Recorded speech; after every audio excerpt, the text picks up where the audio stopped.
प्रिय विद्यार्थियों, मैं सुमन, सहायक आचार्य हिंदी, राजकीय महाविद्यालय पिड़ावा। आज की इस कक्षा में हम प्रयोजन मूलक हिंदी की प्रासंगिकता पर चर्चा करेंगे। पिछले वीडियो में हमने प्रयोजन मूलक हिंदी का अभिप्राय कि प्रयोजन मूलक हिंदी का क्या अभिप्राय है और उसकी प्रोक्ति या प्रयुक्ति के आधार क्या क्या हैं उन पर चर्चा की थी। उनके जो मुख्य आधार थे, विषय क्षेत्र, उसमें संप्रेषण का ढंग, वक्ता और श्रोता या लेखक और पाठक की स्थिति, भाषा प्रयोग की स्थिति, औपचारिक अनौपचारिक, इन पर हमने चर्चा की थी। और आज हम प्रयोजन मूलक हिंदी की प्रासंगिकता किस तरह से है कि आज के समय में प्रयोजन मूलक हिंदी जो है किस तरह से प्रासंगिक है या किस तरह से आज के समय की ये मांग है, इस पर चर्चा करेंगे कि प्रयोजन मूलक हिंदी आज हमारी आवश्यकता बन गई।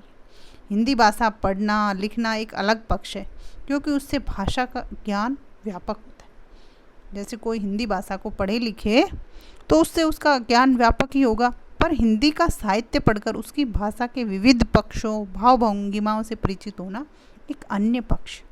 हिंदी भाषा को पढ़ने के भी दो पक्ष हैं कि एक तो उसको ऐसे ही पढ़ना और जिससे उसके भाषा का ज्ञान व्यापक हो, दूसरा उसके साहित्य को पढ़ना कि जिससे भाषा के जो विविध पक्ष हैं या उसकी भाव भंगिमाएँ हैं उनसे परिचित होना अन्य पक्ष है।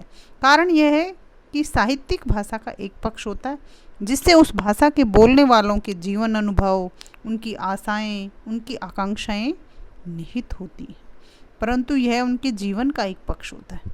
उनके जीवन का दूसरा पक्ष होता है सामाजिक व्यवहार, सामाजिक कार्यकलाप। इस व्यवहार और कार्यकलापों के माध्यम से इन व्यवहार और कार्यकलापों का जो माध्यम होता है वो ही प्रयोजन मूलक भाषा होती है, क्योंकि प्रयोजन मूलक जो भाषा है वो एक उद्देश्यपूर्ण भाषा है। प्रयोजन का अर्थ ही क्या होता है? उद्देश्य। तो हिंदी भाषा के जो पढ़ने वाले हैं या हिंदी भाषा को जो पढ़ते हैं, एक तो कोई अपने ज्ञान वृद्धि के लिए उसको पढ़े और दूसरा उसके साहित्य का कोई गहन अध्ययन करे। एक जैसे आप इस तरह से कह सकते हैं कि जैसे बीए के पास कोर्स के दौरान हम अनिवार्य हिंदी के रूप में हिंदी को पढ़ते हैं, तो वो उसके सामान्य अध्ययन के लिए, उसकी जानकारी के लिए, भाषा के ज्ञान के लिए हम उसको पढ़ते हैं। लेकिन दूसरी तरफ हम हिंदी साहित्य को एक विषय के रूप में पढ़ते हैं, तो वो एक विशेष प्रयोजन के लिए है कि आगे जाकर हम इसमें अपना कैरियर बना सकते हैं, इसलिए उसको बड़ी गहराई से पढ़ते हैं। या हिंदी साहित्य जब हम पढ़ते हैं तो उसमें हम उस भाषा के, हिंदी के गहन जो अध्ययन है उसको कर पाते हैं या उसके जो भाषा की जो व्यापकता है उसको हम समझ पाते हैं।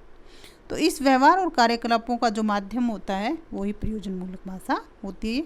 इसलिए हिंदी का यह प्रयोजन मूलक पक्ष भी उसके साहित्यिक पक्ष से कम महत्वपूर्ण नहीं होता है।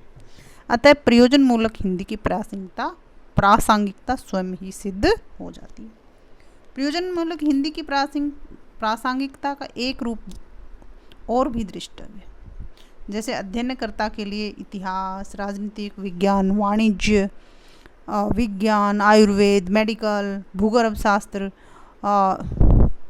अर्थशास्त्र, समाजशास्त्र, लोक प्रशासन, संचार माध्यम और पत्रकारिता आदि विषय उपलब्ध हैं।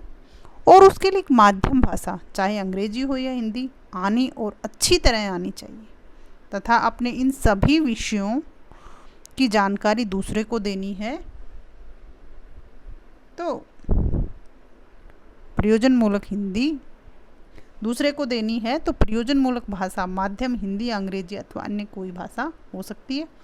अतः हिंदी की प्रयोजन मूलक भाषा की जो प्रासंगिकता जीवन के सभी क्षेत्रों में है।